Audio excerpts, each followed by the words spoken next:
Welcome, today's story is full of drama. Like and subscribe to stay updated. Let's get started. I hadn't heard the word loser in a while. In fact, the towering figure standing in front of our table at the restaurant was the only person who had ever called me that. "What do you want, Jordan?" I asked, masking my annoyance with a forced look of interest in whatever nonsense he was about to spill. Let's get one thing straight, Jordan Castellanos and I were not friends. Honestly, I don't think he had any real friends. He had a posse of yes-men who followed him around, laughing at whoever he decided to target. But they were just as likely to laugh at him behind his back. They were all leeches, Jordan included. I'd only crossed paths with him once before, and during that encounter, he unknowingly helped me out of a situation. Even now, almost 3 years later, I was fairly certain he still hadn't pieced together what I'd done. Maybe one of his slightly less clueless followers had connected the dots by now, but I doubted it. Or maybe it was just coincidence, pure luck. Jordan could have been driving by or happened to be sitting in the restaurant when we walked in. Ellie has a way of turning heads. She can't help it. Actually, Ellie is the reason I'm sitting in this restaurant in the first place. Judging by the way Jordan can't stop staring at her, my calm facade is starting to slip. I take a deep breath, trying to steady myself, and let my mind wander. My name is Kevin Cole, and unlike Jordan, I actually have friends. They call me Kev. Growing up, I was always doing something wild, and whenever I did, people would shout, "Kev!" Eventually, it became my nickname. About a year and a half ago, I was juggling 2 jobs. By day, I worked as a mechanical engineer at a small but influential automotive design company. By night, I was a street racer. Believe it or not, Cincinnati has a thriving underground racing scene. There are all kinds of groups and circuits, some well-organized, others completely spontaneous. But they all share one thing in common: they're as illegal as it gets. I have 2 cars. Both are Mustangs and both are modded to the max. On TV, they show guys driving cars with massive tires that might as well be drag racers. Most of those cars aren't street legal, and just driving one could land you in jail. The guys I know race real cars on real streets, and honestly, there's not that big of a difference. These days, Ford and Chevrolet have reignited the horsepower wars of the 60s, and they're not holding back. After a few years of fun and games, they rolled out the Venom editions and then the Venom XR. Those are some seriously fast cars. For straight-line speed on an abandoned airport runway, very few people are going to laugh at over 1,000 horsepower running a quarter mile. The Venoms are the main reason I own 2 cars. I have a heavily modified Mustang Shelby GT500 for drag strip racing and a Mustang Mach 1 for road and oval circuits.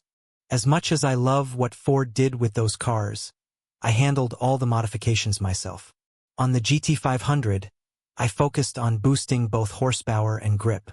It's now pushing close to 1,300 ponies and is much lighter than even a bone stock Venom.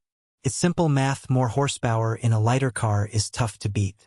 So most of the time when I see a Charger, I laugh. If I see a Venom or a Venom XR, I laugh longer. I have to, because despite all those flashy commercials, you need special tires and a bunch of prep to get the best out of the big cats. Me? I just pull up and drive. But that day, when Jordan pulled up in his Venom XR, I was already on edge. I was there to race, make some cash, and blow off some steam. For the past few hours, I'd had a suspicion that my longtime girlfriend, Emily, might have been cheating on me. I've always been a guy who notices things, but Ray Charles could have seen the evidence. I'd come home from work early, which I absolutely never did. I was far more likely to be late than I was to be on time, but I had a reason for it. That afternoon, I'd picked up Emily's giant engagement ring, and I needed to stash it somewhere until I was ready to ask her the big question. Anyway, the house smelled off. The first thing that came to mind was that Emily had hosted an orgy. Our bedroom looked like a disaster zone and smelled worse. I couldn't wait to see how she explained it. Besides the rumpled bed and the horrible smell, one thing stood out to me: there were several cigarette butts in the trash can near the bed. No one we knew smoked cigarettes. Every person we knew who smoked had switched to vapes long ago. Smoking actual cigarettes, with their danger of fires and noxious smoke, was considered archaic. I left the house and came back at my normal time just to see what happened. But during that time, I spent most of it trying to figure out why the hell she'd do it. Emily and I had been together for years. We'd known each other all through high school but hadn't gotten together until we got to college. After all that time, I'd been sure that Emily was the one. I saw marriage, kids, and a lifetime in our future. I had no illusions about the perfection of our relationship. We were just regular people. We each had our faults. Emily was lazy. She figured that a pair of big blue eyes, blonde hair, and a killer smile could get her anything she wanted. And I couldn't fault her logic because it had definitely gotten her me. Emily had never kept a job, even one she liked, for more than a month or two, especially not during the summer. Summers, in her opinion, were for tanning. So, with that train of thought, you'd think she kept the house clean and cooked dinner. But you'd be wrong. Even her mom said I basically spoiled Emily. But I had my faults too. Sure, I worked a lot of hours, but when I was done working, I was ready to race or get my cars ready to race. I was probably neglecting Emily more than I should have. Thinking back on it, Emily probably thought I deserved it. So, when I got back home that afternoon, we were both all smiles. Me because I knew what she'd done, and her because she thought she'd gotten away with it.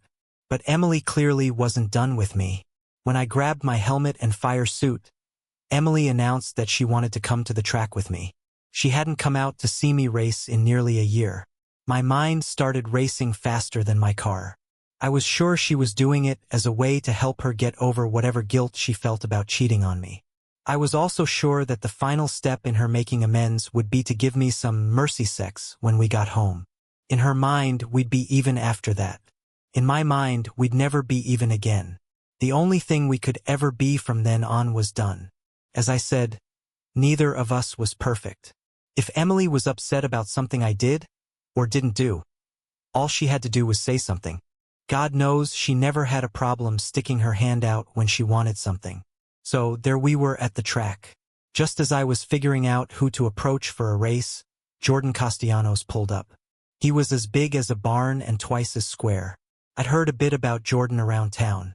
He graduated a couple of years before I did, which meant he probably graduated the year Emily dropped out. From what I'd heard, he majored in football and minored in bigness. He'd gotten some sort of injury to his spine that meant he could never play again, and after a couple of years of physical therapy, he could walk again. He'd graduated with a degree in theater arts. Last I'd heard, he was trying to land acting and modeling jobs. Apparently, Jordan had somehow gotten his hands on a Venom XR, and somehow, out of all the guys and all the cars at the track, he wandered over to me. A couple of my friends moved away as soon as he approached. It wasn't fear that made them move, at least it wasn't fear of Jordan. It was the cigarette dangling from his mouth and threatening to fall at any second in an area filled with flammable fluids. Beside the cigarette, I immediately noticed the gleam in Emily's eye as Jordan came around us. "Hey, big shot. You ready?" One of my friends, Mark Tillman, asked Jordan. "No smoking. What does that have to do with me?" Jordan spat. It suddenly became clear to me why Jordan, a 6 feet 6 inches blonde-haired Norse god type, wasn't rolling in acting jobs. He clearly had a cognitive issue. While he could read, he couldn't connect the words with their actual meaning. He also had a superiority complex to go along with it. "Want a race, little guy?" he asked. "Sure," I said. "Go get your car." "My car's ready," he smirked. I glanced at my friends, trying not to smirk myself. I'd raced enough Venom XRs to know a few things about them. Just from looking at his car, I could tell it was still set up for the street. Most guys who race Venom XRs have a second set of tires they use. Front runners, smaller, thinner tires in the front to reduce weight and rolling resistance, and drag radials in the back to get all 1,000 plus horsepower to the ground. Jordan, on the other hand, was still running his street 20s, and no one had seen him adjust his tire pressure. Mark leaned in close and said quietly, "I should go get my wife and have her bet all our money on you." "Don't," I said cautiously. "You can't lose," he whispered. "This guy is as green as grass. Ethan, he still has the temporary dealer plate on that car. He probably just bought it and is looking for some money to help with the payments.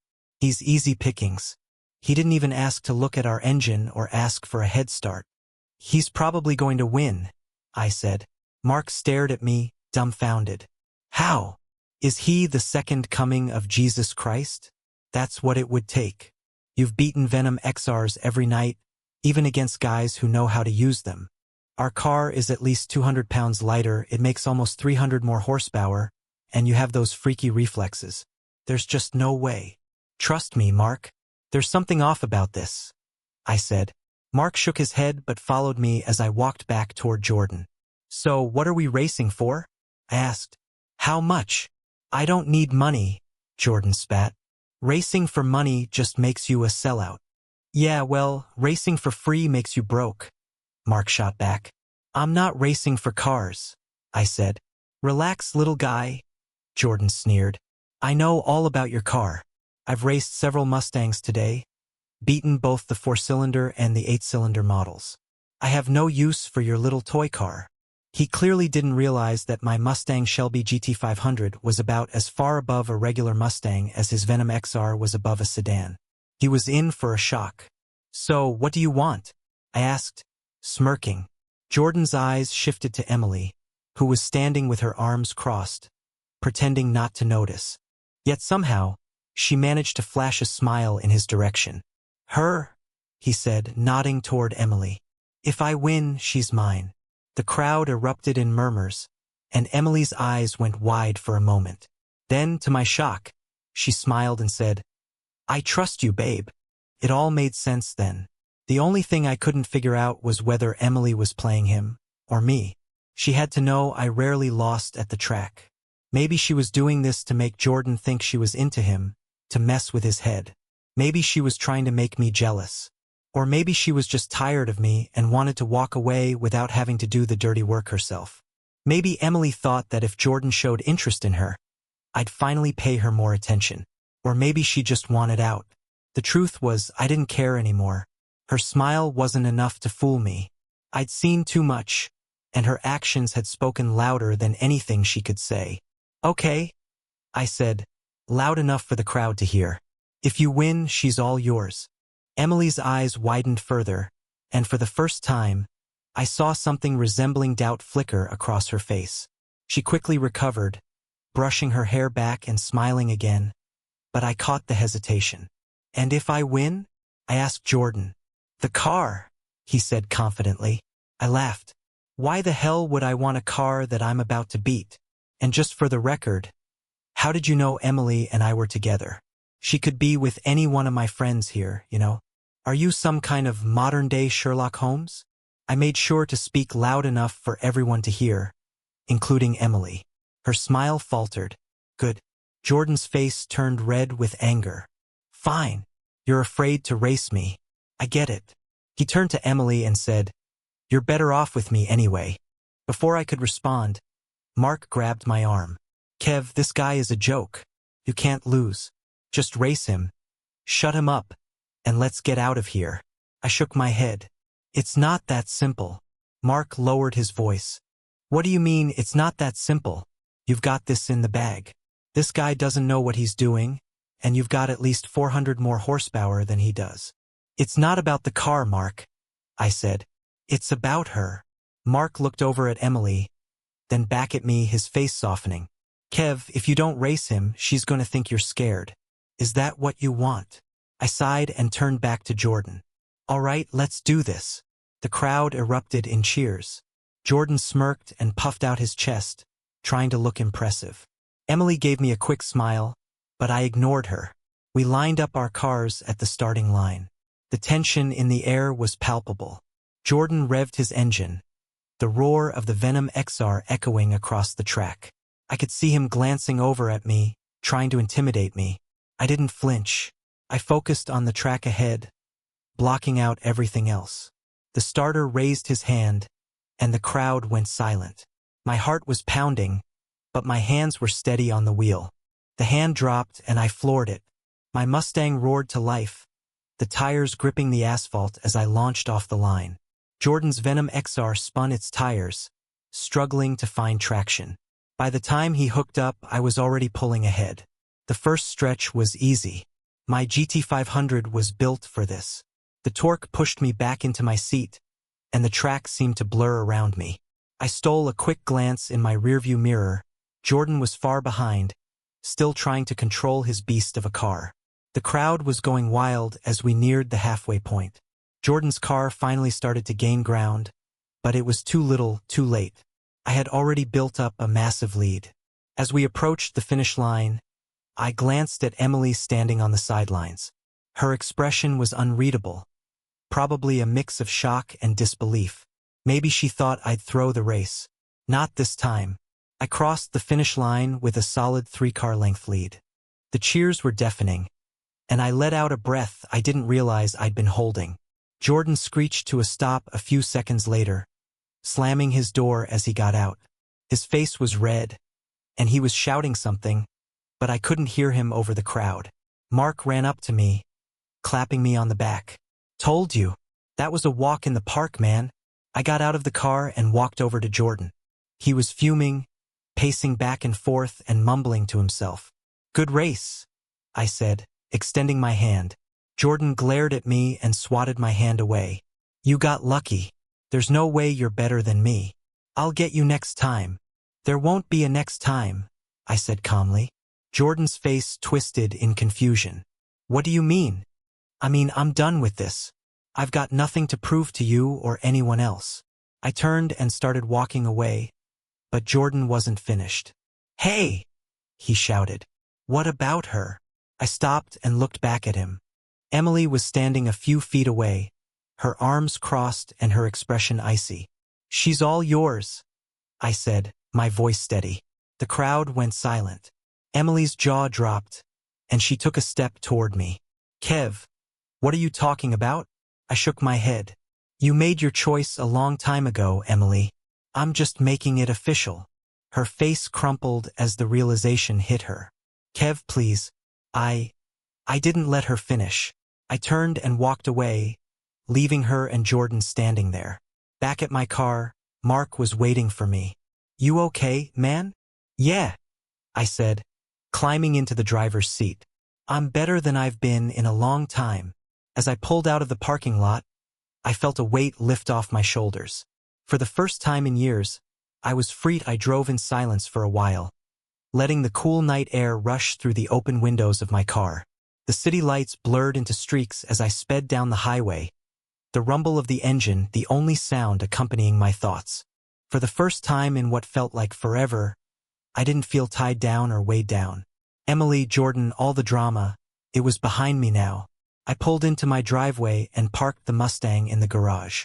As I shut the door, I paused and glanced at the engagement ring box still sitting in the cup holder. I hadn't even thought about it during the race. I picked it up, stared at it for a long moment, and sighed. It had been meant for someone who didn't deserve it. I carried it into the house, placed it on the kitchen counter, and poured myself a drink. The silence in the house was deafening. For years, it had been filled with Emily's laughter, her music blasting while she did her makeup, or the occasional fight we'd have over something petty. Now it was just me, and for the first time that didn't feel lonely. The next morning, I woke up early and headed to the garage. The Mustang still had streaks of dirt on it from the race, so I got to work cleaning it. There was something therapeutic about the process, washing, waxing, polishing, turning my focus to something simple and productive. Halfway through, my phone buzzed. It was a text from Mark. "Mark, some of us are meeting at the diner later. Swing by if you feel like it. No pressure." I stared at the message for a moment before typing back. "Me. Yeah, I'll come by. Thanks." By the time I pulled into the diner parking lot, most of the crew was already there. Mark waved me over to their booth, grinning as I walked in. "Kev, the man of the hour," he said loudly enough for half the diner to hear. "Settle down, Mark," I said, rolling my eyes, though I couldn't help but smile. We spent the next hour eating pancakes and swapping stories about races, cars, and all the ridiculous characters we'd encountered over the years. For the first time in a long while, I felt like I belonged. No drama, no stress, just friends and good times. As we were finishing up, Mark leaned over and said, "So, what's next for you? You gonna keep racing?" "I don't know," I admitted. "I think I might take a break for a while. Focus on work. Maybe try something new." "Like what?" he asked, raising an eyebrow. I shrugged. No idea. But for once, I'm kind of excited to figure it out. A few weeks later, I found myself back at the airport track. Not to race, but just to watch. I stood at the edge of the crowd, arms crossed, as cars roared down the strip. Felt strange being on the sidelines, but it also felt good. As I was about to leave, I heard a familiar voice behind me. Didn't think I'd see you here.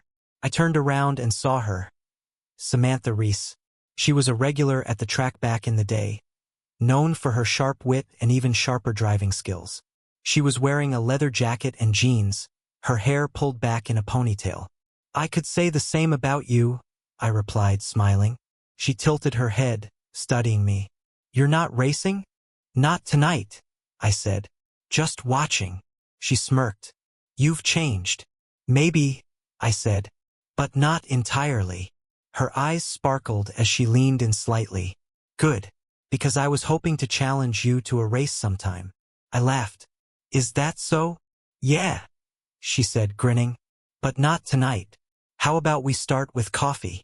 I paused for a moment, then nodded. Coffee sounds good. As we walked away from the track together, I couldn't help but feel like this was the start of something new, something better. The coffee date with Samantha turned out to be more than I expected. We met at a little cafe downtown, the kind of place with mismatched furniture and a chalkboard menu. It was quieter than the track, but the energy between us was just as electric. Samantha wasn't just another racer. She was smart, sharp, and funny in a way that made me forget about everything else. So, what's the real reason you stopped racing? She asked, stirring her latte. I hesitated for a moment, then decided to be honest. It got too messy, too personal. I needed to step back, figure out what I really wanted. She nodded, her expression serious. I get that. Racing's fun, but it can take over your life if you let it. Exactly, I said. What about you? Why haven't I seen you at the track in a while? Samantha leaned back in her chair, smirking. I've been busy with my own projects. Working on a car of my own, actually. Nothing flashy. Just something I can really make my own. I grinned. Now you've got me curious. What kind of car? An old Datsun 240Z, she said, her eyes lighting up. It's a mess right now, but I'm rebuilding it from the ground up. Classic choice, I said, impressed. Need any help? She raised an eyebrow. You offering? Maybe, I said with a grin. But only if you promise to show me what it can do once it's done. It's a deal, she said, her smirk turning into a full smile. That was the beginning of something I hadn't felt in a long time. A real connection. Over the next few weeks, Samantha and I spent a lot of time together, working on her Datsun in her garage. It was a far cry from the chaos of my racing days, but it felt right. One evening, as we were installing a new exhaust system, Samantha wiped the grease from her hands and looked at me. So, are you ever going to tell me about her? I froze for a moment. Her? Come on, Kevin, she said, rolling her eyes. The ex. The one who's got you all broody and cautious. I sighed, leaning back against the car. Her name was Emily. We were together for years, but it ended badly. She cheated and I let her go. The whole thing got messy, and I'm just not looking to repeat that. Samantha nodded, her expression unreadable. Fair enough. But for what it's worth, you don't seem like the kind of guy who'd let something like that define him. Thanks, I said quietly. She smiled and handed me a wrench. Now, quit being all sentimental and help me finish this car. Months passed, and the Datsun transformed into a sleek, road-ready machine. Samantha was beaming as we took it out for its first test drive. The engine roared to life, and the look of pride on her face was worth all the late nights we'd spent working on it. You ready to see what this baby can do? She asked, revving the engine. Let's do it, I said, grinning. We took the car to a quiet stretch of road outside the city. Samantha handled it like a pro, weaving through turns and pushing the limits. For the first time in a long time, I felt that familiar rush of adrenaline. Not from racing, but from seeing someone else's passion come to life. When we finally pulled over, Samantha looked at me and said, So, what do you think? I think you're a hell of a driver, I said. And? She pressed, leaning closer. And I think I'm really glad I met you, I admitted. She smiled, and for the first time in years, I felt like I was exactly where I was meant to be. The next few months flew by. Samantha and I started going to the track again, not to race, but just to be part of the scene. People noticed the change in me. I wasn't the same Kevin Cole who had been tangled up in drama and toxic relationships. One night, as we watched a race from the sidelines, Samantha turned to me and said, "You know, I think it's time you got back out there." "What do you mean?" I asked. "I mean racing," she said. "I've seen the way you look at those cars, Kev. You miss it. And honestly, I think the scene could use someone like you again." I thought about it for a moment, then nodded. "Maybe, but only if you're with me every step of the way." She grinned. "You couldn't keep me away if you tried." A few weeks later, I rolled my Mustang back onto the track for the first time in months.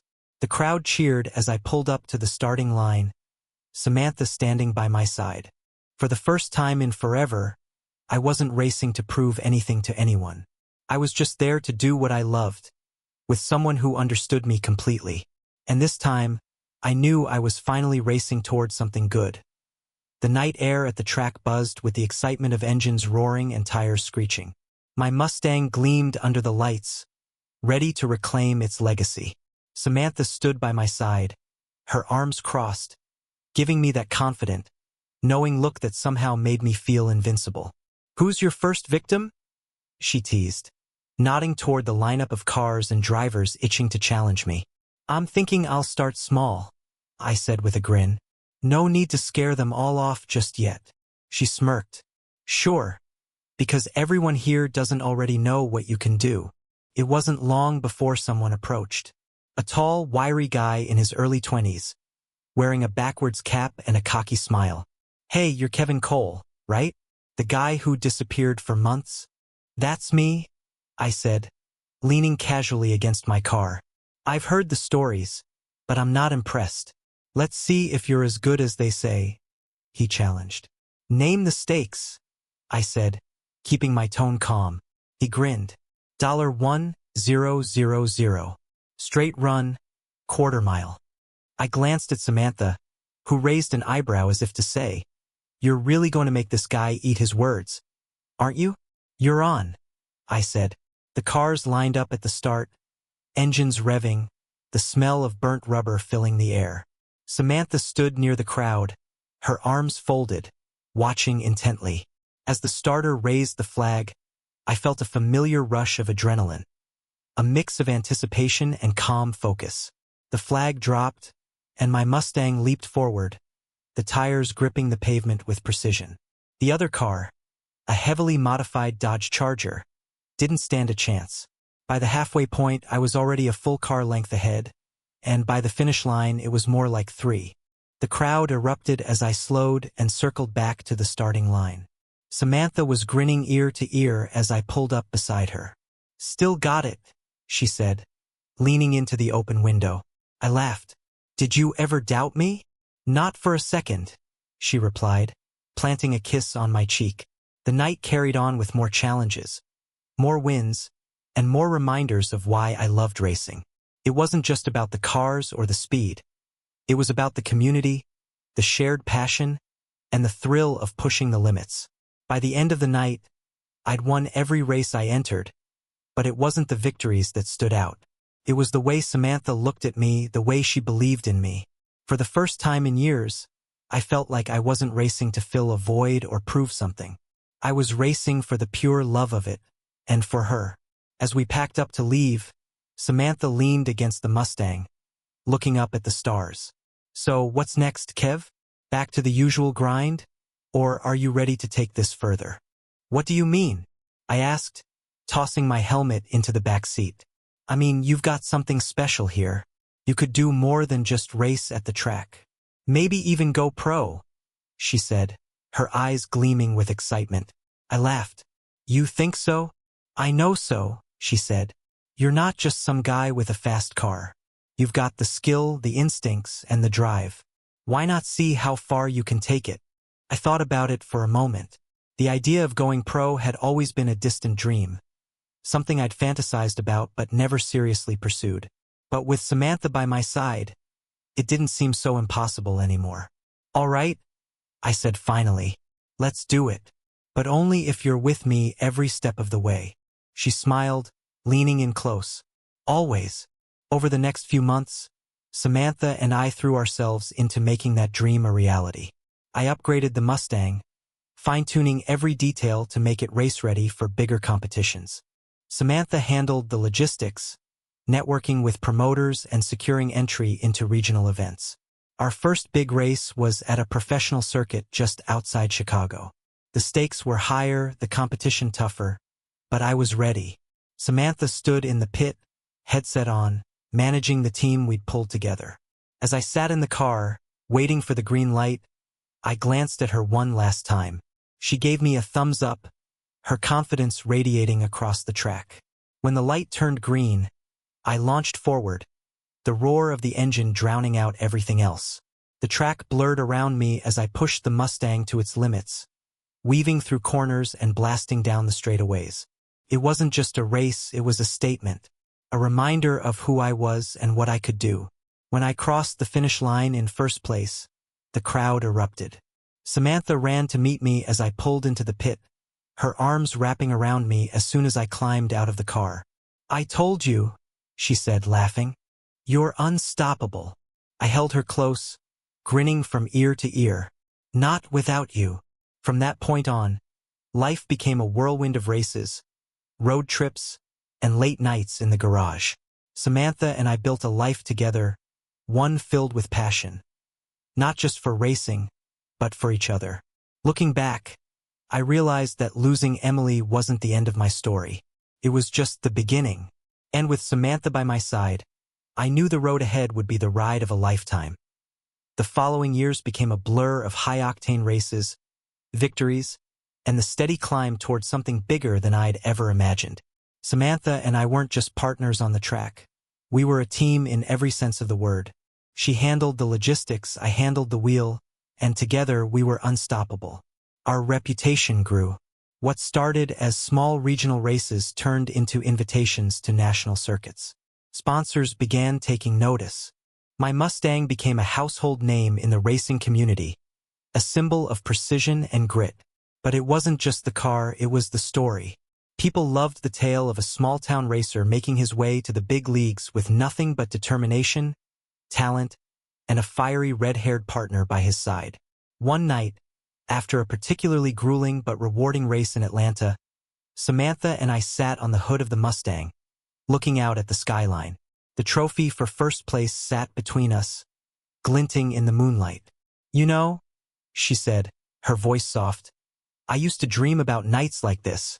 I glanced at her, smiling. "What? Sitting on a busted hood with me, smelling like sweat and burnt rubber?" She laughed, nudging me. "No, I mean, being part of something real, building something with someone who gets it."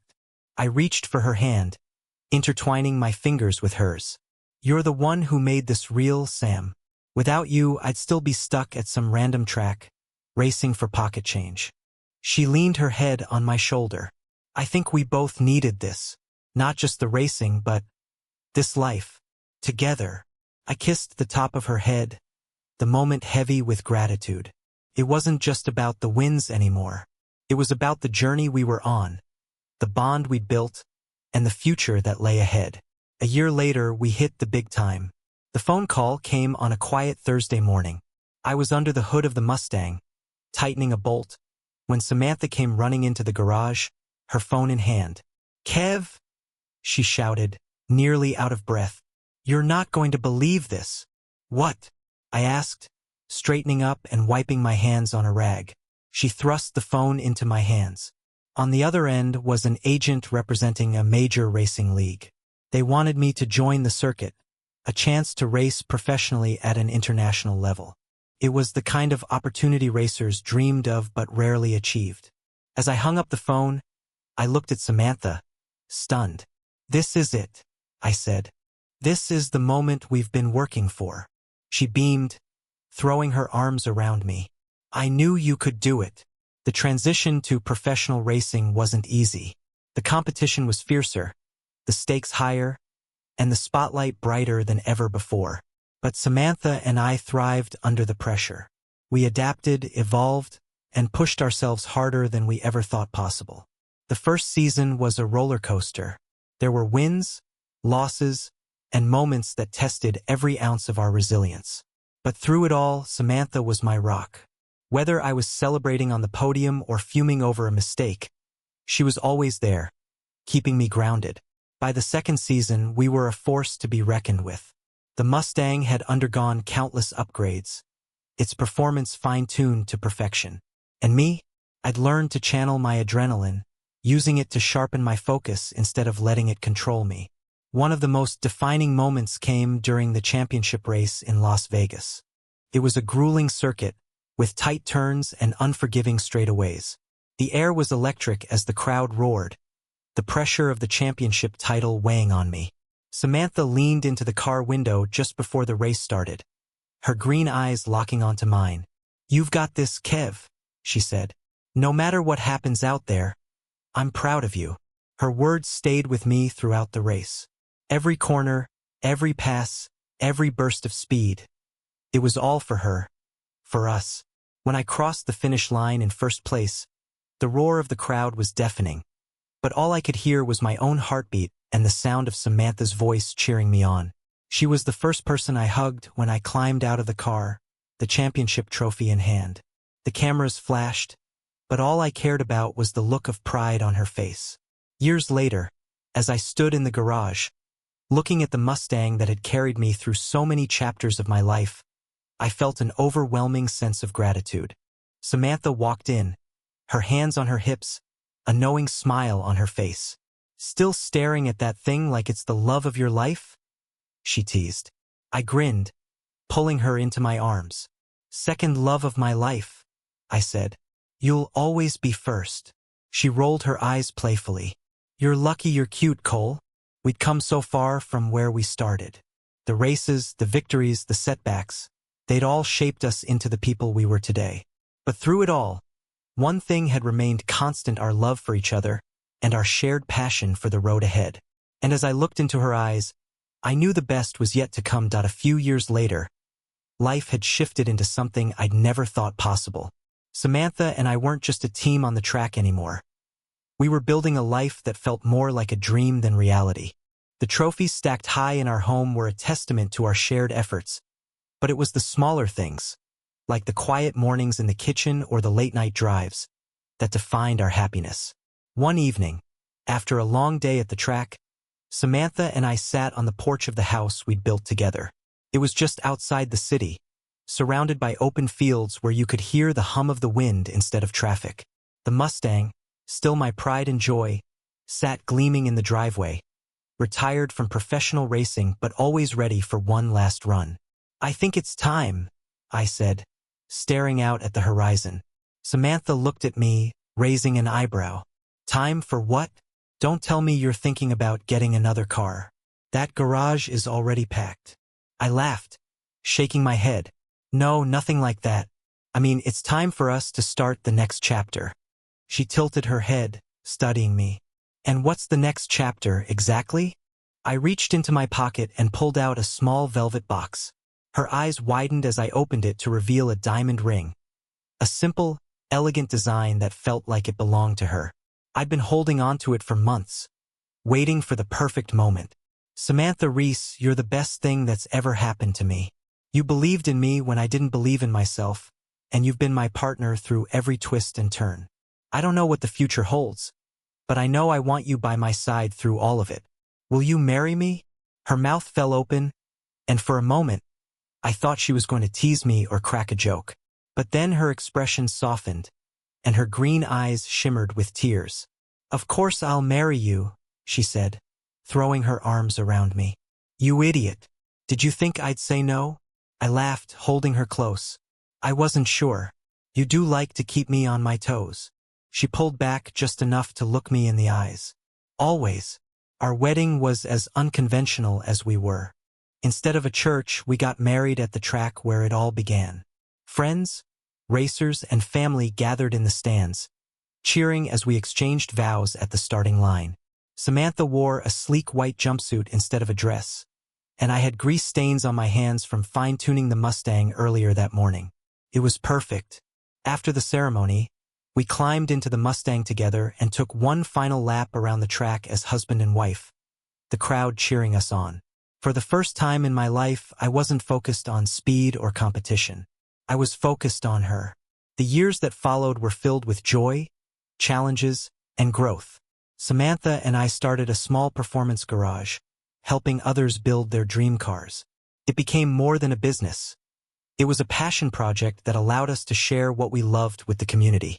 We had 2 kids, a boy and a girl, who inherited our love for cars and adventure. Our son, Max, was obsessed with engines by the time he was 5, and our daughter, Riley, could outdrive most of her friends on the go-kart track by the age of 8. One day, as I watched Riley work on an old car in the garage with Samantha coaching her, I felt an overwhelming sense of pride. The life I'd built with Samantha was everything I'd ever wanted, and more. Now, years later, as I sit on the porch watching the sunset, I can't help but reflect on how far I've come. The mistakes, the heartbreak, the races, they all led me here. Samantha walks out, 2 mugs of coffee in her hands, and hands one to me. "You're awfully quiet," she says, sitting beside me. "Just thinking," I reply, taking a sip, "about how lucky I am." She smiles, resting her head on my shoulder. "You know, I think we make our own luck." "Maybe," I say, wrapping an arm around her. "But meeting you, that was the best luck I've ever had." As the sun dips below the horizon, painting the sky in hues of orange and purple, I realize I'm exactly where I'm meant to be, with the person I'm meant to be with. The road ahead might be uncertain, but with Samantha by my side, I know it'll be one hell of a ride.